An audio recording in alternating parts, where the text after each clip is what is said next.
Side effects.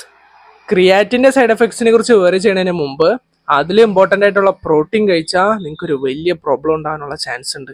എൻ്റെ training പ്രോഗ്രാമിലുള്ള ഒരു client ഹോസ്പിറ്റലിൽ പോയി ബ്ലഡ് വർക്ക്സ് നടത്തിയപ്പോൾ അവൻ്റെ യൂറിക് ആസിഡ് ലെവൽസ് കൂടുതലായിട്ട് കണ്ടുപിടിച്ച്. ഇത് നമുക്ക് kidney problems, joint problems, heart health issues ഇതൊക്കെ ഉണ്ടാക്കാൻ ചാൻസ് ഉണ്ട്. പ്രോട്ടീൻ സോഴ്സസിലുള്ള പ്യൂറിൻസ് ബ്രേക്ക് ഡൗൺ ചെയ്യുമ്പോൾ ഉള്ള വേസ്റ്റ് പ്രൊഡക്റ്റ് ആണ് ഈ യൂറിക് ആസിഡ്.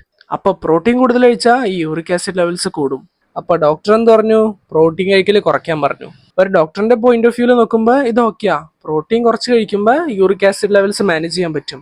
പക്ഷേ ജിമ്മിൽ പോണ നമുക്കിത് പറ്റൂല, നമ്മുടെ ഗെയിൻസ് നമുക്ക് മിസ്സാവും. സോ ഇലയ്ക്കും ഉള്ളിലും കേടില്ലാതെ ഇതെങ്ങനെ ഫിക്സ് ചെയ്യാന്ന് ഞാൻ പറഞ്ഞുതരാം. പ്രോട്ടീൻ സോഴ്സസിലുള്ള പ്യൂറിൻസ് ആണ് വിഷയക്കാരൻ. അതുകൊണ്ട് ഈ പ്യൂറിൻസ് അധികമുള്ള പ്രോട്ടീൻ സോഴ്സസ് എല്ലാം അവോയ്ഡ് ചെയ്യുക. ഈ ഓർഗൻ മീറ്റ്സ്, ബീഫിന്റെ ലിവർ, ചിക്കന്റെ കരൾ, അതൊക്കെ, പിന്നെ കുറച്ച് സീ ഫുഡ്സും റെഡ് മീറ്റും ഇതൊക്കെ അവോയ്ഡ് ചെയ്യുക.